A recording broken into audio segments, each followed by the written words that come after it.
Muito bem, a primeira coisa que a gente vai falar é sobre a legislação, né, que a gente vai utilizar para poder fazer essa atribuição de aulas. A gente sabe que tem diretores que são novos, né, ou diretores de serviço que também são novos, e é importante sempre a gente rever tanto os processos, os passos da atribuição de aulas, como a legislação que regulamenta a atribuição de aulas, né. Então, para a atribuição de aulas do segundo semestre de 2020, nós vamos utilizar principalmente as duas legislações, que é a deliberação CETEPES número 23 de 2015 e a portaria CETEC número 1263 de 2017. Então, gostaria de salientar que não houve alteração na legislação de atribuição de aulas. O que houve foi, por conta da pandemia global do Covid-19, a situação de calamidade pública, né, decretado pelas autoridades, que a atribuição de aulas ela vai ocorrer de forma remota, né? Nós estamos impedidos de convocar os docentes ou comparecer na unidade escolar para fazer essa atribuição de aulas. Então, nós pensamos bastante como que poderíamos executar essa atribuição de forma que não desobedecêssemos à legislação vigente. Então, a gente vai fazer aqui uma proposta para vocês de como executar essa atribuição, vai elencar os passos que devem ser seguidos para que ela ocorra da melhor forma possível dentro num clima aí de tranquilidade, tá? Não tem milagre, ela vai ter que ocorrer mesmo de forma remota e utilizando as ferramentas institucionais que nós temos, tá? Vocês perceberam também que durante esse primeiro semestre foi emitida uma portaria CETEC número 1884 de 2020, que ela fala também sobre atribuição de aulas. Contudo, essa portaria, ela permite que o diretor atribua as aulas para que o docente possa ministrá-las de forma remota, independente da posição, do posicionamento geográfico do professor. Então, o professor que está, de repente, no interior, ele consegue atribuir uma aula dentro da capital, né? Essas aulas que podem ser atribuídas pela portaria 1884, é importante salientar que elas não compõem carga horária, e assim que se encerrarem as atividades remotas, essas aulas também, o termo de atribuição deve ser duplicado, e essas aulas elas deixam de ser atribuídas para o professor. Para o processo de atribuição de aulas do segundo semestre, preliminarmente, nós vamos utilizar a legislação que nós já utilizávamos, e na incidência de aulas disponíveis após todo o processo de atribuição, aí sim poderá ser utilizada ainda a portaria 1884, enquanto persistir o estado de calamidade pública, o estado de trabalho remoto, o qual nos encontramos, tá bom? Bom, a atribuição de aulas, né, ela é feita basicamente em três grandes momentos, né, em três etapas. Nós colocamos aqui 4 itens para poder explicar melhor cada um, né, mas são 3 os momentos principais da atribuição de aulas. O primeiro deles é a própria manutenção da carga horária do docente, considerando os mesmos componentes curriculares que ele vinha ministrando. Alguém vai perguntar assim, por que que é preferencialmente os mesmos componentes curriculares? Então, conversando com as pessoas até que construíram essa legislação, os termos jurídicos que foram incluídos nela, né, nós compreendemos cada denominação que é dada para o ato da atribuição de aulas. Então, por que que é preferencialmente e não é obrigatoriamente? Tem gente até que fala, tinha que ser obrigatoriamente os mesmos componentes, né? Então, vamos lá.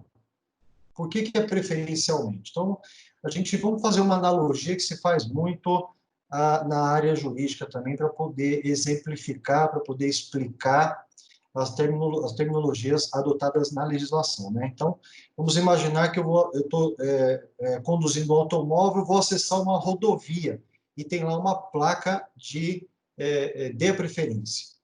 Eu posso acessar a rodovia sem que eu observe os carros que estão circulando pela rodovia? Eu não posso. Por quê? Porque eu tenho que dar a preferência é daqueles automóveis que estão na rodovia. Da mesma forma, se eu estou numa localidade pública, eu tenho um assento preferencial, e ele prevê que algumas pessoas, em determinadas condições, utilizem esse assento, eu também não posso ocupar o espaço, uma vez que eu tenho pessoas naquelas condições, então elas teriam preferência para poder ocupar o espaço no assento ali no local público, tá? Da mesma forma, se eu tenho os mesmos componentes curriculares que o docente vinha ministrando no semestre ou no ano anterior, eu também não posso simplesmente alterar esses componentes, atribuir outros componentes para o docente, porque, preferencialmente, eu tenho que manter os componentes que ele vinha ministrando.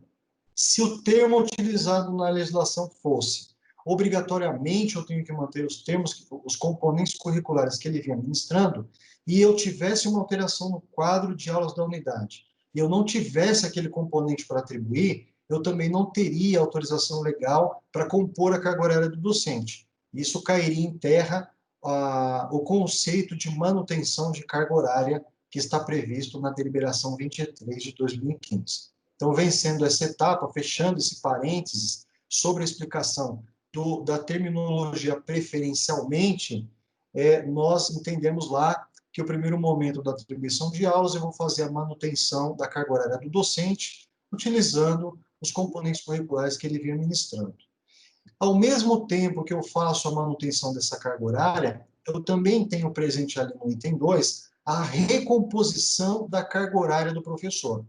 Essa recomposição ela vai ocorrer no mesmo momento em que eu faço a manutenção, considerando que esse professor ele teve uma redução involuntária da sua carga horária, ou seja, ele teve uma alteração qualquer no quadro de aulas da unidade e que acarretou uma redução nas aulas, na quantidade, no quantitativo de aulas que ele ministrava. Então, eu tenho, dentro do período de 1 ano, diante de qualquer ato de atribuição de aulas, que executar a recomposição da carga horária desse docente, e aí é importante verificar a titulação na qual ocorreu essa redução involuntária, né?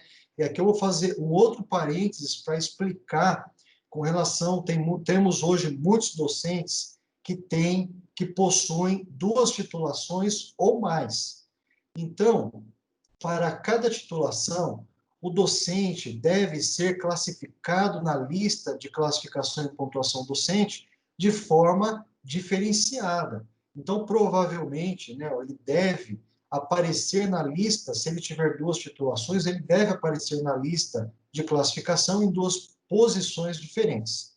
Então, como que eu faço se o professor, por exemplo, se ele é formado em administração e também é formado em engenharia, e ele teve uma redução involuntária na titulação de administração, como que eu faço para recompor a carga horária desse professor?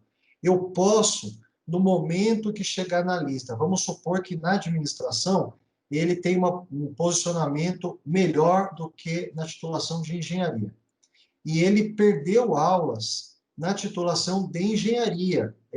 A titulação de engenharia habilitava o professor a ministrar determinados componentes, ele perdeu aula considerando essa titulação. Eu posso, quando chegar na lista, na titulação de administração, eu posso fazer a recomposição de aulas considerando a titulação de engenharia? Eu não posso. Eu tenho que considerar sempre na recomposição de carga horária a titulação a qual ocorreu a redução involuntária, tá bom? Fechando esse parênteses também, a primeira fase da atribuição de aulas, ela vai considerar a manutenção e, ao mesmo tempo, a recomposição de carga horária. A segunda fase da atribuição, ela vai ser a de ampliação de carga horária. E aí, eu vou verificar, na lista de classificação docente, as aulas livres. Quando eu faço a manutenção da carga horária de aulas livres, e essas aulas encerraram, eu retorno para a primeira posição da lista de classificação e vou, então, oferecer para os professores, de acordo com a sua classificação, de acordo com a sua titulação, aquelas aulas livres que ainda permaneceram disponíveis. E vou fazer, então, a ampliação de carga horária, tá? Acabou a parte das aulas livres, acabaram as aulas livres da unidade, eu vou novamente voltar para a primeira posição da lista de classificação, e aí a última fase, eu vou para a última fase da atribuição de aulas, que é a atribuição das aulas em substituição. Também devo obedecer à lista de classificação docente para aquelas aulas onde os professores titulares, por algum motivo, encontram-se afastados. E aí eu vou executar a atribuição dessas aulas em substituição. Tudo bem? Depois que encerrar essa parte, também nós teremos a atribuição, a divulgação das aulas que ainda após a terceira fase permanecerem disponíveis, tá? E aí, mais para frente, a gente vai falar um pouco como que vai acontecer, como que deve acontecer a divulgação dessas aulas. Tudo bem? Terno. Boa tarde a todos. Vou falar sobre a organização administrativa aí, uma das propostas nossa em relação ao ato de atribuição de aula. Então, na organização administrativa da atribuição de aulas, vai ser um procedimento que a direção vai realizar, né, junto com a sua equipe, ou seja, a direção vai consultar anteriormente à realização do ato de atribuição de aulas, os seus coordenadores de curso, o coordenador pedagógico, as diretorias de serviço, para verificar quais as mudanças que ocorrerão no quadro geral de aulas da unidade em si, com possíveis mudanças na matriz curricular dos cursos que serão oferecidos no segundo semestre, cursos que não serão mais oferecidos, divisões de classes em turmas, entre outras circunstâncias que possam ocorrer, tá?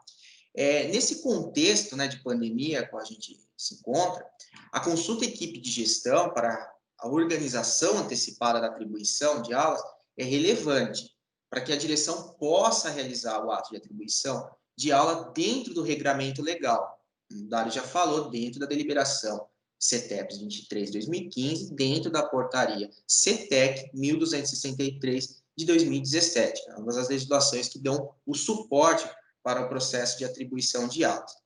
Mas, dentro dessa organização administrativa que vai ser realizada anterior ao ato de atribuição de aulas, vai um ponto aí de grande relevância e importância nessa análise que vai ser realizada, que é observar o quê? Existem componentes curriculares atribuídos a docentes que o docente, né, o professor, não está habilitado conforme catálogo de requisitos. O que decorre? Uma mudança no catálogo ou uma mudança na matriz curricular ocasionou que o docente agora não encontra-se, né, habilitado aquele determinado componente.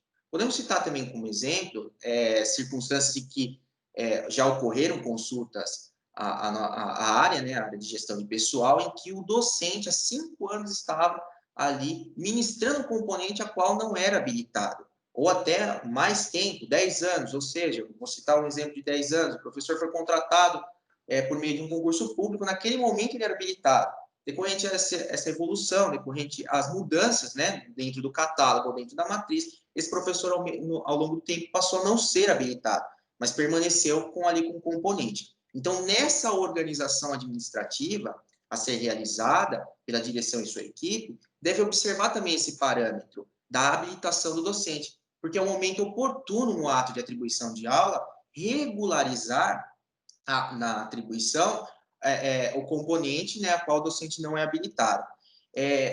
Vale lembrar, né, que quando as aulas atribuídas sem o docente estar habilitado, conforme o catálogo, não caracteriza as aulas livres para fins de manutenção de carga horária. Observe o inciso 7 do artigo 4º da deliberação CETEPS 23/2015. Essa é uma realidade a qual ali nós temos um amparo legal. Por isso que, se você não tem um docente habilitado, você não localiza ali no momento oportuno, você tem outras ferramentas, como a questão do caráter excepcional, que é a autorização colecional, a qual depois vai ser trabalhado esse aspecto também aí na apresentação de hoje. Vale também aí alguns outros aspectos a serem observados que está aqui presente no slide, né? Manter o quadro de aulas da ETEC atualizado. Então, a gente vai, dentro dessa organização administrativa, é importante, né, a elaboração do quadro geral de aulas da unidade, levando em consideração os cursos que serão ofertados aí para o segundo semestre, né, de 2020, e essa organização, né, para que seja executado isso no Sistema Integrado de Gestão, em 16/6 de 2020, em junho desse mês passado, a gente encaminhou um material para apoiar e dar um subsídio aos diretores de serviço e à própria direção em relação à montagem do quadro de aulas. Então, busquem aí no histórico do e-mail de vocês esse material, releiam ele novamente, observem alguns aspectos que ele vai ser muito importante aí para auxiliá-los, né, nesse momento aí dessa organização administrativa, né?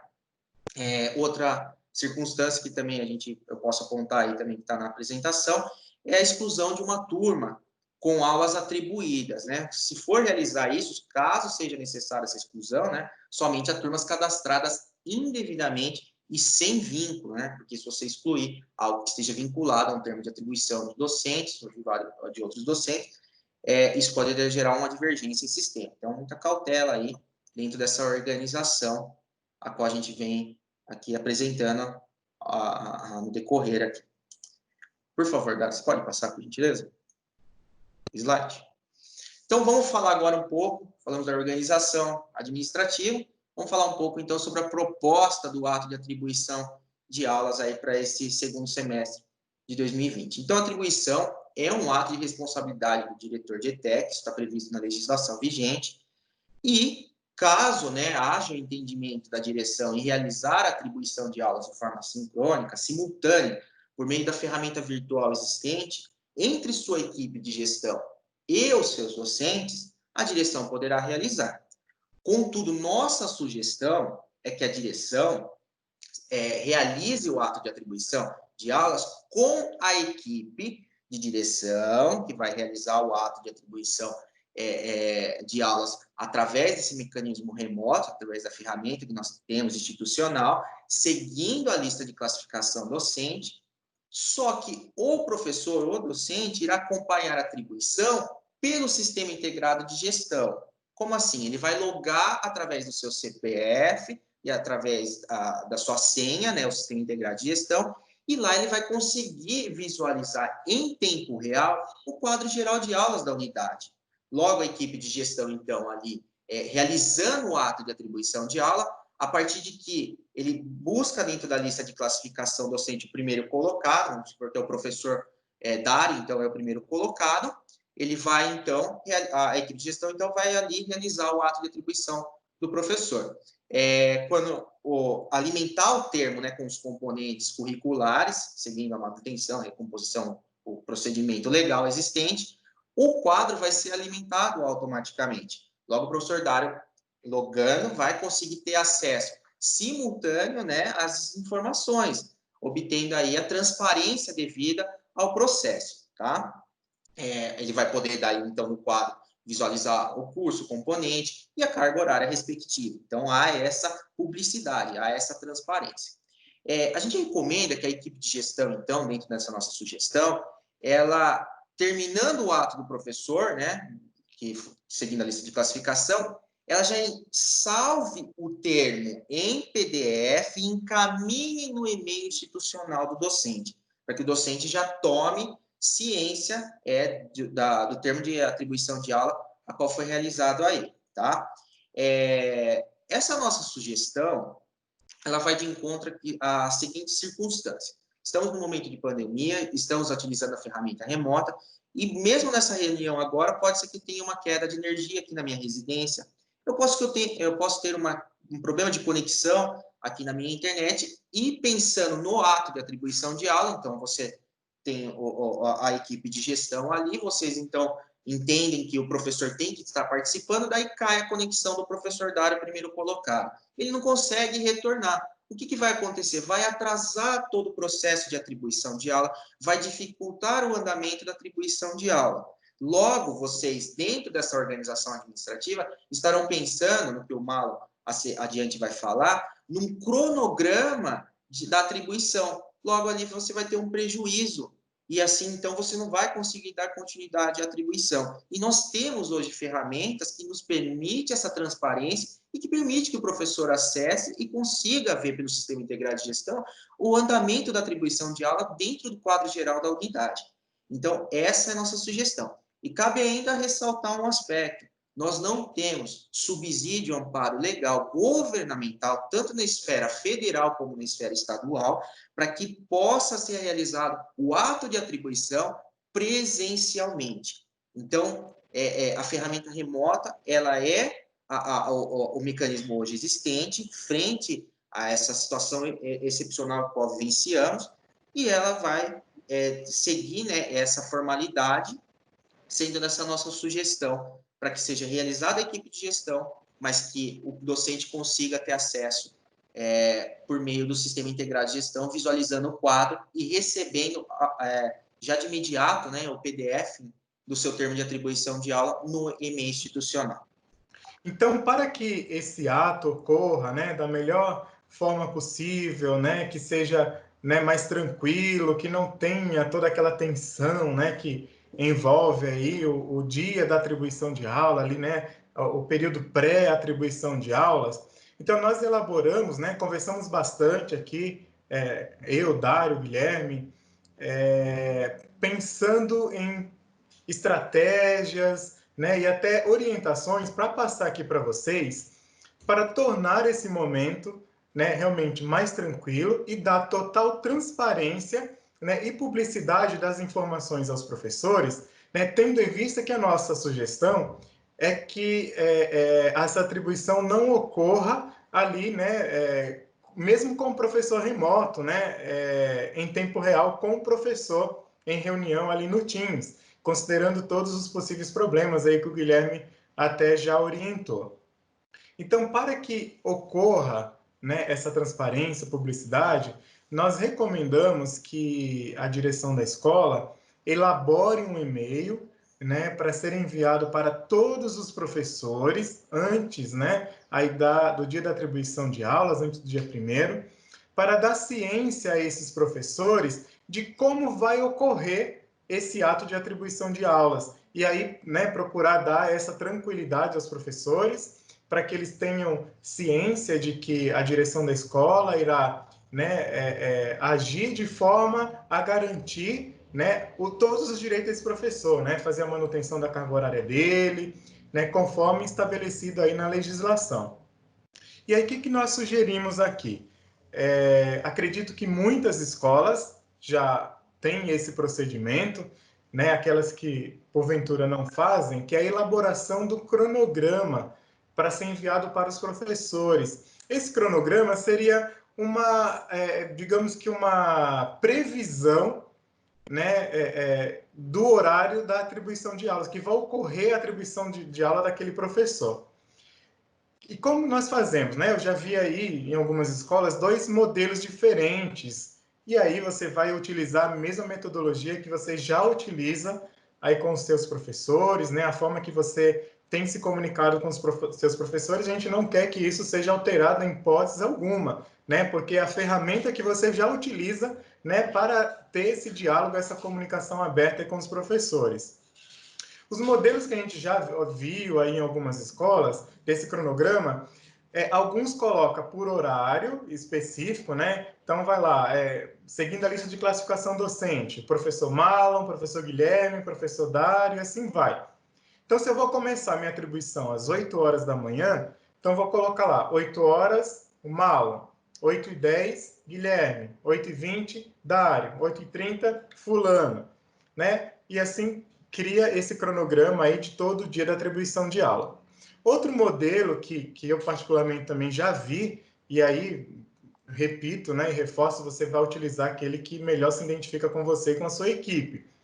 É o de colocar um período maior, por exemplo, das 8 às 9, nós vamos atender o número 1 ao número 10. Das 9 às 10, vamos atender do número 11 ao 20, né? Enfim, é uma sugestão que a gente dá, que a gente acredita que vai proporcionar essa transparência, essa publicidade, vai tranquilizar o professor, né, caso ele queira, então, acompanhar a sua atribuição de aulas, mesmo ele não estando ali no Teams, aí a gente orienta que a escola informe a respeito da ferramenta, né, disponível no Sistema Integrado de Gestão, no SIG RH, onde o professor, já que a atribuição será feita ali em tempo real no SIG, O professor também consegue, caso ele queira, acompanhar simultaneamente também sua atribuição ali no SIG-RH.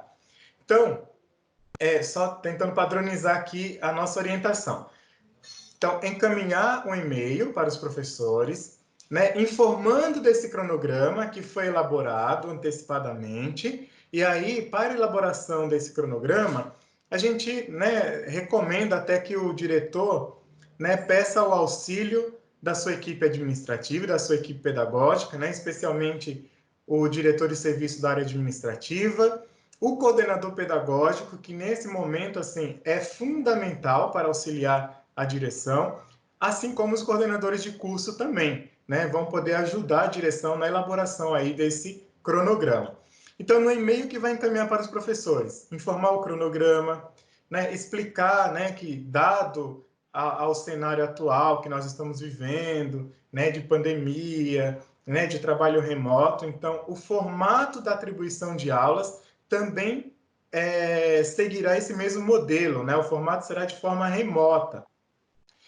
E explicar, né, como que vai ocorrer que a atribuição de aula será feita ali no SIG-RH, será feita em tempo real no SIG-RH, e que cada professor, caso ele queira acompanhar, ele pode logar no SIG-RH, na área do servidor, ele pode ir em minhas atribuições verificar se a atribuição dele já foi realizada. Caso não foi realizada ainda, ele pode ir lá no quadro de aulas e verificar quais aulas, né, quais foram os componentes curriculares que já foram atribuídos ali na escola.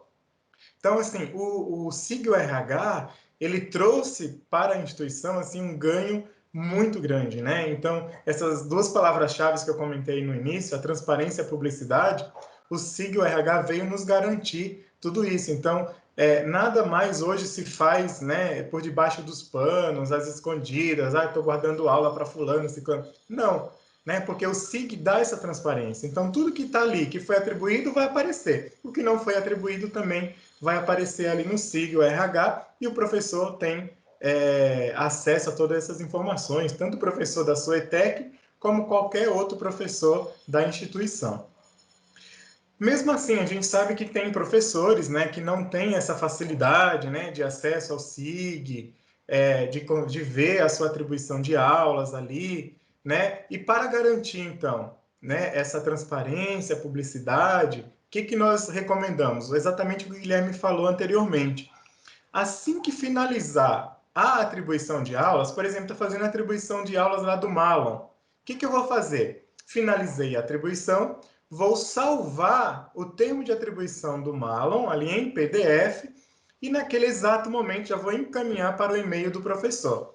Dessa forma, nenhum professor vai alegar que ele não teve conhecimento da sua atribuição de aulas, né, que a direção fez o que ela quis, que é o que a gente sabe que mais acontece, né, de professores falar. Então, não, a direção deu total transparência, né, tem o SIG-RH que nos ajuda também nessa transparência, e além disso, você vai encaminhar para o e-mail do professor o termo de atribuição de aulas dele para que ele tenha acesso. E aí, nós recomendamos também outro item importantíssimo no e-mail que você vai mandar para os seus professores. É informar do direito assegurado a cada um professor que, em caso de inconformidade, né, que ele não concorde com a sua atribuição de aulas, ele pode apresentar um pedido revisional ou, caso necessário, ele também pode apresentar um recurso, né, que posteriormente será encaminhado para nós ali da CETEC, especialmente para nós da supervisão ali dos GEPs, tá? Esse item,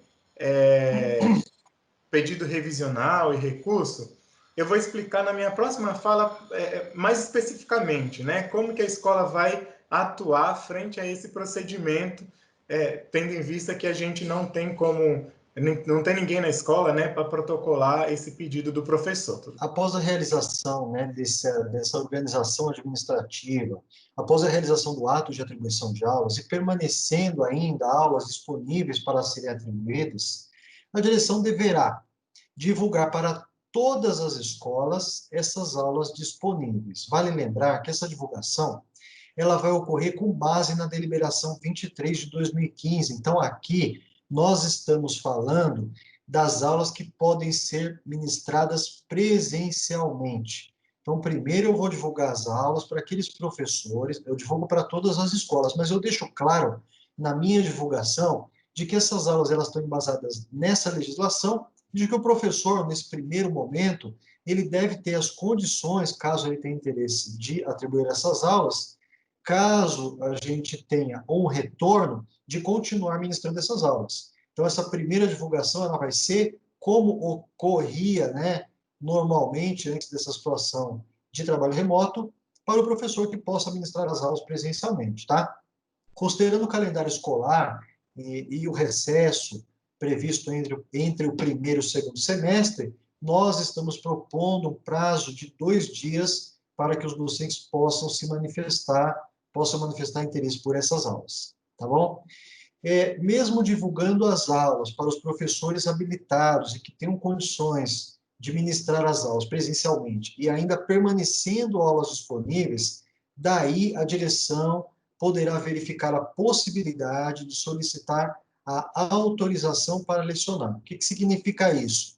O professor que não é habilitado de acordo com o catálogo de requisitos de titulação para a docência, mas que reúne condições as quais estão dispostas em legislação específica, que o Mauro vai falar daqui a pouco, para ministrar essas aulas. Então, essa autorização para lecionar, o professor precisa de um aval do grupo de supervisão educacional. Essas aulas com autorização para lecionar, elas não compõem carga horária e elas são atribuídas em caráter temporário para esse professor, considerando que naquele momento eu fiz a atribuição, ofereci as aulas interna e externamente e nenhum professor habilitado manifestou interesse por esses componentes que estão disponíveis. Então, a direção vai verificar essa possibilidade temporária da autorização para lecionar. Em épocas normais de trabalhos de atividades presenciais, ali já deveria ser, essa situação da autorização para lecionar deveria ser um start para que a direção providenciasse um processo seletivo, né? Então, eu tenho um professor com autorização para lecionar, significa que eu não tenho um professor habilitado. Se eu não tenho um professor habilitado, eu tenho que proceder à abertura de processo seletivo para que eu possa, né, contratar docentes habilitados para ministrar esse componente, tá bom? E aí sim, vencemos essa etapa de autorização para lecionar e eu continuo ainda com aulas disponíveis. A gente sabe que por conta da suspensão das contratações, né, por meio do processo seletivo, seja por meio do processo seletivo ou concurso público, nós teremos aí possivelmente aulas disponíveis ainda para serem ministradas. Então, aí sim, a escola vai fazer uma divulgação, a direção vai divulgar essas aulas com base na portaria CETEC 1884, informando, deixando bem claro no e-mail que essas aulas atribuídas com base nessa portaria, elas não compõem carga horária para fins de manutenção, que essas aulas, assim que se encerrar a situação de calamidade pública de trabalho remoto, essas aulas deixarão de ser atribuídas para o docente e serão e voltarão a ser oferecidas com base na deliberação 23, ou ainda ocorrerá a contratação por meio do processo seletivo ou do concurso público, tá bom?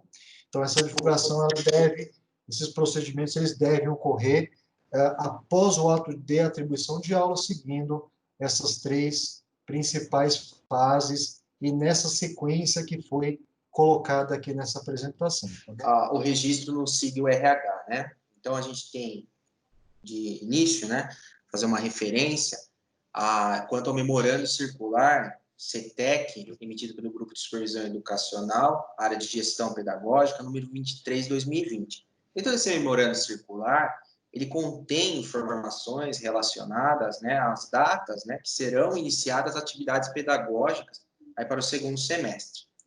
Em relação ao registro, né, no SIG-RH, é importante, né, fundamental, retomar só um aspecto, que é a organização administrativa, tá? Busquem fazer essa organização antecipada, identificar as mudanças no quadro geral de aulas, para não decorrer nenhum tipo de problema ali até no próprio registro no SIG no dia da atribuição.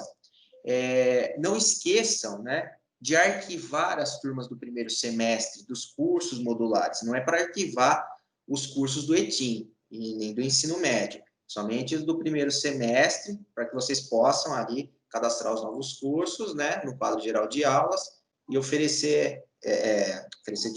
e ter esse quadro montado para que no ato de atribuição de aula para o segundo semestre tenha ali possibilidade de atribuir aos docentes seguindo a lista de classificação e a legislação vigente. Não esqueça também, no dia da atribuição, em duplicar os termos de atribuição de aulas, para não prejudicar o registro e divergências no sistema. A gente já identificou diversas situações em que houve, né, não houve a duplicação do termo, foi salvo na atribuição, a atribuição do segundo semestre foi salva na do primeiro semestre, isso prejudicou o registro, né, que fica para trás, né, em relação aos atos anteriores. Então, tomem essa cautela, né, de duplicar para não ocorrer prejuízos ao sistema e aos registros de informação, tá? Cuidado também quando for atribuir, marcar no termo, no campo específico, se é manutenção, recomposição, ampliação, redução voluntária ou involuntária. A gente já diversas vezes identificou situações divergentes, né, do registro oficial. Vou dar um exemplo. O professor ampliou carga horária e lá no termo constava manutenção. Ou outra situação, ele teve uma redução involuntária e constava manutenção. Então, tem que tomar muita cautela com esse registro para não ocorrer nenhum problema aí no histórico do professor. Então, uma vez que ele tem uma redução involuntária, a própria legislação assegura que ele recompõe a sua carga horária durante pelo período de 1 ano. Tá? A data de vigência da atribuição de aula para o segundo semestre vai ser 10/8/2020. Essa é a data que tem que constar no termo de atribuição para o segundo semestre dos docentes. Lembrando que todos os registros realizados dentro do ato de atribuição de aula é muito importante, porque eles geram reflexos, né? Geram reflexos na questão do pagamento, não só na folha em si, né? Mas também a gente pode ter desdobramentos no sentido da evolução, bonificação e até mesmo da pontuação docente. Então, tem que tomar muita cautela nesses registros, conduzir dentro aí dos parâmetros e orientações que também o RH oferece, bem como também aí o que a nossa área aí tem também disponível de informações aí para a boa condução aí do ato de atribuição dentro da normativa legal. Vamos dar uma olhadinha agora aqui no slide, que a gente tem algumas datas, e essas datas elas estão aí em consonância com a questão do que eu falei do memorando circular, né, 23 de 2020. Esse memorando é de 2 de julho de 2020, vocês já receberam esse memorando, tenham observado aí, caso não tenham tido acesso, leiam, façam a leitura dele, é bastante importante aí para a condução do ato também de atribuição de aula. Então, dentro dessas informações, a gente tem o quê? Data fim do primeiro semestre, 9/8/2020. A atribuição de aulas vai ocorrer 1/8/2020. O recesso escolar vai de 3/8/2020 a 8/8/2020. O início das aulas, né, do segundo semestre serão dia 10/8/2020 para as turmas anuais em continuidade, que seriam o segundo módulo, o terceiro, o quarto módulo, salvo a exceção do primeiro módulo, que vai acontecer o início das atividades pedagógicas dia 17/8/2020. Isso quer dizer que se o professor atribuir componentes curriculares de um curso do primeiro módulo, vai ser oferecido no segundo semestre da sua unidade de ensino, isso não quer dizer que no termo, a vigência do termo dele é 17/8, e sim 10/8. Então, para todos os termos, 10/8/2020 é a data de vigência para o segundo semestre. Na minha primeira fala, né, falei ali do princípio da publicidade e da transparência. Agora, em relação ao pedido revisional, os princípios básicos que a gente está defendendo agora é a legalidade e a impessoalidade, né? Então, para que esse processo ocorra, né, da forma mais tranquila possível, é muito importante deixar bem claro para os professores que eles terão, né, esse direito assegurado. Caso ele não concorde com a sua atribuição de aula, ele pode apresentar aí um pedido revisional e mesmo assim, se ele não concordar, né, com a manifestação da direção, ele pode ainda apresentar um recurso, né, que será encaminhado lá para a CETEC, especificamente lá para o GEPS. E como tramitar, né, esse pedido revisional e recurso, uma vez que as escolas estão fechadas, né, os professores não têm como ter acesso até a escola para protocolar o seu pedido revisional. Então, a nossa orientação é que essa tramitação ocorra via e-mail, né? E aí, só deixando esse parênteses aqui, né? O artigo 9º da portaria CETEC 1263/2017, ele vai deixar bem claro ali quais são os procedimentos a serem seguidos, né? A serem adotados nesse momento de solicitação de pedido revisional do docente. Então, ele fala lá dos prazos a serem seguidos, do prazo que a direção tem, né, para dar a sua manifestação. Ele vai dar ciência ao professor. Caso o professor não concorde com a manifestação da direção, esse professor pode apresentar um recurso. A direção vai recepcionar o recurso desse professor e encaminhar ali para a CETEC. Então, o artigo 9º da portaria CETEC 1263, ele vai deixar muito bem explicado todo esse passo a passo de como agir. E o parágrafo único do artigo 13 da deliberação 23/2015 vai dar também esse respaldo legal, né? Caso o professor não concorde, né, esteja satisfeito com alguma coisa ali da sua atribuição, ele pode então recorrer a esse ato legal aqui.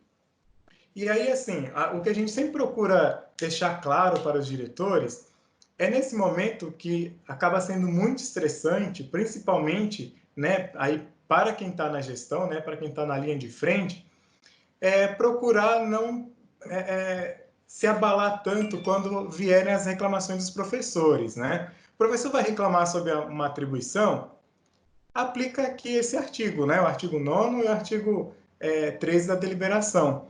Olha, professor, não concordou? Então, vamos fazer assim, você vai redigir um pedido revisional e vai encaminhar para mim. Então, eu vou analisar, mas eu vou analisar o seu pedido ali por escrito e vou responder também ao senhor por escrito.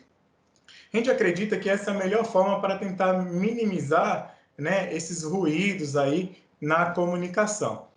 E aí o professor pode redigir o seu pedido revisional, encaminhar para o e-mail da direção, a direção vai recepcionar o pedido revisional do professor, tem um prazo legal também estabelecido lá no artigo 9º para a direção responder, e a gente vai orientar também que essa resposta da direção também seja encaminhada via e-mail para o professor vai recepcionar a resposta da direção. Caso o professor fique satisfeito ali com a resposta, perfeito, né? Morreu o assunto.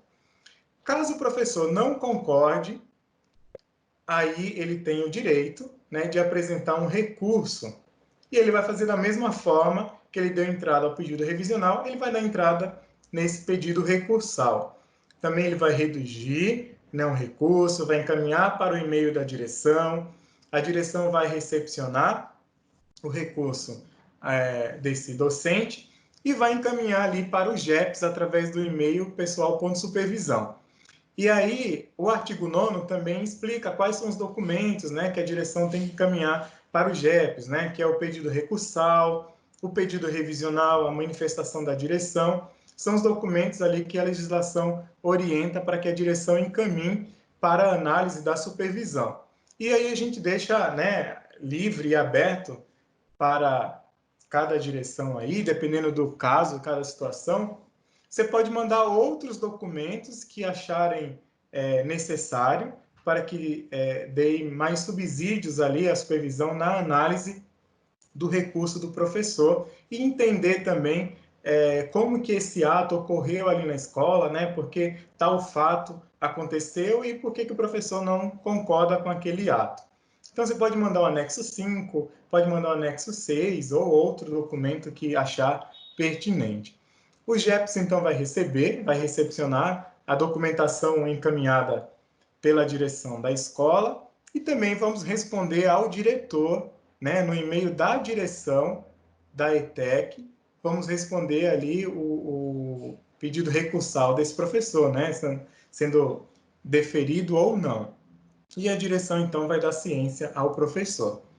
Aqui eu quero abrir um parêntese só para esse item manifestação da direção da escola, né, frente ao pedido revisional do professor. Nós temos recebidos, quando gera, né, esse recurso, a gente recebe algumas manifestações por parte dos diretores, sendo direto até demais. Então ele fala, olha, tal fato ocorreu porque eu apliquei o artigo X da deliberação tal. Só. E aí, assim, a gente tem que fazer todo um levantamento, às vezes, muitas vezes, entrar em contato com a direção para pedir mais documentos, né, para ter mais subsídios para poder analisar a manifestação ali do professor. Então, a gente recomenda que na manifestação do diretor, a direção procure elucidar melhor os fatos, né, transcrever o que ocorreu, se foi uma redução involuntária e o professor está reclamando, né, explicar o que aconteceu, né, para que o professor não... Por que o professor não teve garantido ali essa manutenção da carga horária, né, se o componente que foi atribuído ao professor não era o componente que o professor queria, né? Então, você vai explicar para a gente o porquê. Então, pode escrever, sei lá, em conformidade com o artigo tal, né, a atribuição de aulas ocorreu da seguinte forma. E aí apresentar mais dados assim para nós, né, mais informações para os jefes, para que a gente possa analisar e acabar ouvindo os dois lados. Porque muitas vezes tem professor que já recebemos recurso lá de 13 páginas para a gente entender o que o professor queria, a gente teve que ler e reler várias vezes. Em contrapartida da direção, era às vezes um parágrafo. Então, eu lembro desse caso especificamente, foi complicado de nós entendermos o que o professor estava solicitando, né, e o que aconteceu. Então, assim, nem tanto, né, nem 13 páginas, mas também não um parágrafo. Então, basta situar, né, o que aconteceu ali naquele ato, dar informações e dados suficientes para que facilite ali a nossa análise frente a essa situação. Vamos falar um pouquinho sobre divisão de classes em turmas, né? A divisão ela está regulamentada pela portaria GDS número 905 de 2014. Ela é de competência, essa divisão e essa análise, essa autorização, ela é de competência da área de gestão pedagógica do grupo de supervisão educacional. As dúvidas sobre a divisão, elas devem ser dirimidas lá pelo e-mail divisão.supervisão@cps.sp.gov.br com a professora Renata. Mas o que compete a gente aqui do GEPES é em relação às turmas já autorizadas e oferecidas no quadro de aulas. Então, se você tem turmas de divisão de classe em turmas de divisão, né, que você solicitou, já foi autorizada, e você colocou, né, a direção colocou essa divisão no quadro de aulas, ofereceu no quadro de aulas da escola, elas devem permanecer no quadro de aulas da escola, elas devem ser oferecidas no quadro de aulas. Aí, tem um critério dentro dessa legislação que diz o seguinte, que até o 16º dia letivo, se houver alteração nos critérios que autorizaram a divisão de classe em turmas, como, por exemplo, eu tenho que ter professor, eu tenho que ter, no mínimo, 30 alunos, eu tenho que ter um local para que os professores possam ministrar as aulas separadamente, com as suas turmas, né?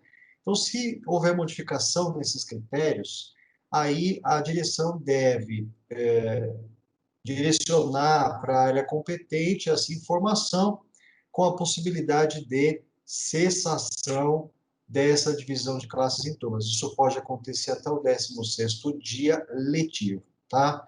Agora, passou desse 16º dia, então essa aula deve permanecer disponível no quadro de aulas, tá? E ela deve ser regularmente oferecida, assim como qualquer outra aula, se for livre ou se for em substituição. Se for livre, ela compõe carga horária, ela deve ser oferecida. Um aspecto que a gente vai alertar a unidade, e essa ação ela já tem sido objeto de demandas judiciais, é com relação à atribuição de divisão de classes em turmas dos professores que permanecem afastados. Contudo, a turma tem aula na prática com apenas um docente, e a aula fica atribuída com o professor que está afastado, garantindo para esse professor a manutenção de carga horária para o próximo semestre, né? Então, a gente classifica, né, pode-se classificar esse tipo de ação como reservas de aulas. Por quê? Porque eu estou atribuindo a aula para o professor que está afastado, que não tem substituto, contudo, no próximo semestre eu considero aquela aula como aula livre e garanto para ele a manutenção de carga horária. A gente percebe que, em alguns casos, e isso, como os professores têm acesso ao sistema integrado de gestão, eles também verificam isso, e a gente percebe que, às vezes, a turma ela fica com aulas atribuídas nessa condição durante o ano inteiro. E aí eu tenho uma questão séria, porque o aluno que tinha direito à divisão de classes em turmas, ele tem aula com apenas um professor. Na teoria, a aula fica dividida com um professor afastado. Então, até o 16º dia letivo deve ser verificada essa situação. E, se for o caso, essa divisão de classes em turmas deve ser cessada e a atribuição de aulas deve ser refeita. Então, não significa que o professor que tiver atribuído a divisão de classes em turmas terá sua aula retirada, simplesmente. Não. A divisão de classes cessando, nós faremos novamente a atribuição de aulas, considerando que houve uma alteração no quadro de aulas da escola. Portanto, a quantidade de aulas oferecidas foi alterada, e daí eu tenho que usar a lista de classificação docente para poder atribuir as aulas que estão disponíveis, tá bom? Então, a gente só faz esse alerta para vocês. Existem diversas situações dentro dessa divisão, mas a gente tem que sempre considerar que essa aula ela deve ser regularmente oferecida, ela deve ser tratada como qualquer outra aula, seja livre ou em substituição. Contudo, ela tem essa condição da possibilidade de deixar de existir caso eu não tenha professor para ministrá-las. Após a divulgação das aulas, né, eu fiz atribuição às aulas remanescentes, nós vamos divulgar para os professores das outras ETECs. Caso ainda exista aulas que não foram atribuídas, uma outra possibilidade é a solicitação de autorização para lecionar. E aí aqui cabe a nós, né, só fazer uma bem rápida explicação sobre esse processo. Vocês perceberam que esse ano a solicitação ela tem sido feita a partir do sistema SIG-RH, e assim, acredito que, assim como nós, ali do GEPES, muitos diretores de serviço têm falado que esse processo está muito mais ágil, né, e muito mais prático. E assim que vocês solicitam, né, abre lá a solicitação de autorização para lecionar, vocês vão perceber que existe alguns itens que a escola precisa justificar, né, o porquê daquela solicitação. E nós só queríamos deixar claro aqui nessa fala que aqueles itens que constam ali no documento da autorização para lecionar, eles são exatamente os incisos previstos ali na deliberação do Conselho Estadual de Educação, a 162 de 2018, né? Mais especificamente o artigo 13 dessa deliberação. E ela vai falar que, na ausência de docentes habilitados para a docência da educação profissional técnica de nível médio, né, poderá ser autorizado os seguintes profissionais. E ali todos aqueles itens elencados ali na autorização para lecionar, ela se refere a um dos incisos previsto nessa deliberação.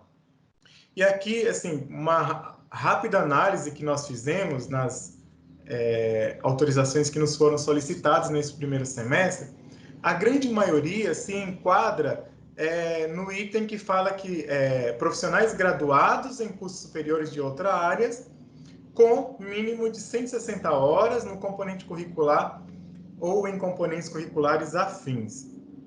Qual que é a nossa recomendação? né, tem lá um componente que não foi atribuído, a escola vai verificar, dentre os professores, né, da sua unidade, quais têm condições, né, atende a um desses itens que pode lecionar aquela aula em caráter excepcional. Para isso, terá que enviar, então, a solicitação ali para a supervisão. No item correspondente, né, que justifique essa solicitação, você vai anexar os documentos comprobatórios, tá, dessa solicitação. Por exemplo, nesse item que eu falei, né, curso superior de outra área, você vai anexar o histórico desse professor e no campo observação, nós recomendamos que especifique ali também, no campo observação, quais são os componentes, né, presentes ali no histórico do professor que atendem o inciso ali do artigo 13 dessa deliberação. E também só deixar claro aqui para vocês, né, que tem uma diferença nos componentes curriculares da educação profissional técnica e nos componentes curriculares da Base Nacional Comum Curricular. A deliberação 162 de 2018, ela vai regulamentar somente a docência na educação profissional técnica de nível médio.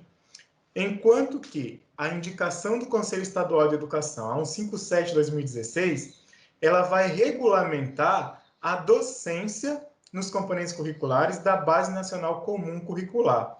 Por isso, a análise que é feita ali pela supervisão, ela é diferente, né? A análise que é feita para componentes da base técnica e para componentes da Base Nacional Comum Curricular, né? Porque a indicação 57 ela é bem mais específica e está atendendo ali as normativas do MEC.